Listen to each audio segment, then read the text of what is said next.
شما مردم شریف و رنگیده افغانستان، هدف اصلی همبستگی انسانی برای جهان جدید به نام آزادی، عدالت و همبستگی انسانی.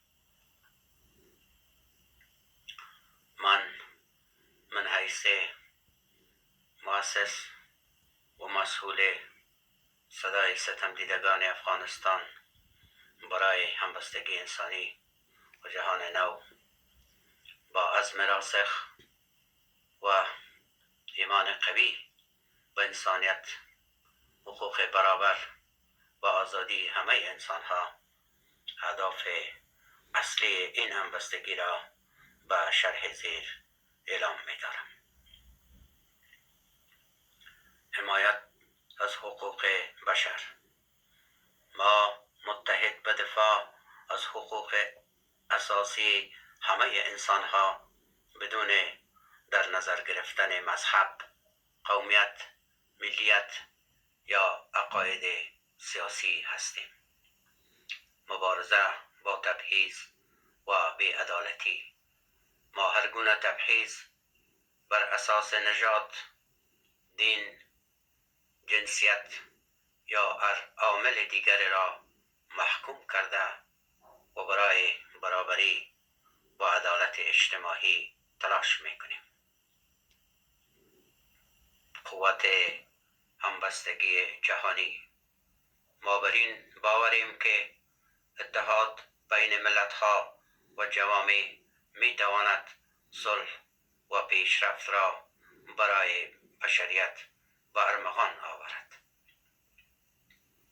این همبستگی تلاش خواهد کرد تا همبستگی میان افراد، گروه‌ها و ملیت‌ها را تقویت کند. پیشبرد صلح و آشتی. ما برای حل‌های مسالمت‌آمیز برای مناقشات اعتقاد داریم. تلاش میکنیم تا از طریق گفتگو و درک متقابل مسیرهای جدید را برای صلح پایدار ایجاد کنیم.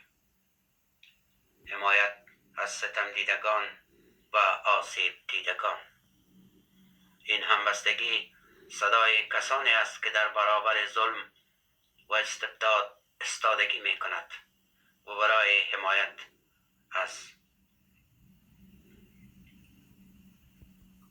قربانیان جنگ، فقر، سرکوب و تبعیض فعالیت می کند.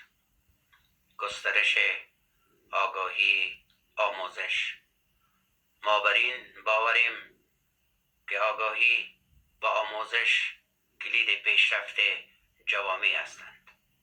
تلاش ما بر این است که از طریق برنامه‌های آموزش مردم را نسبت به حقوق خود و اهمیت همبستگی انسانی آگاه کنیم.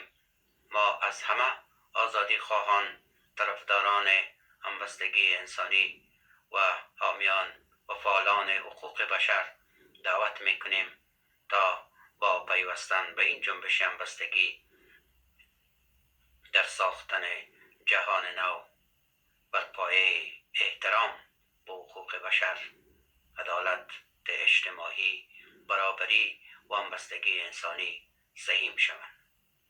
زنده باد انسانیت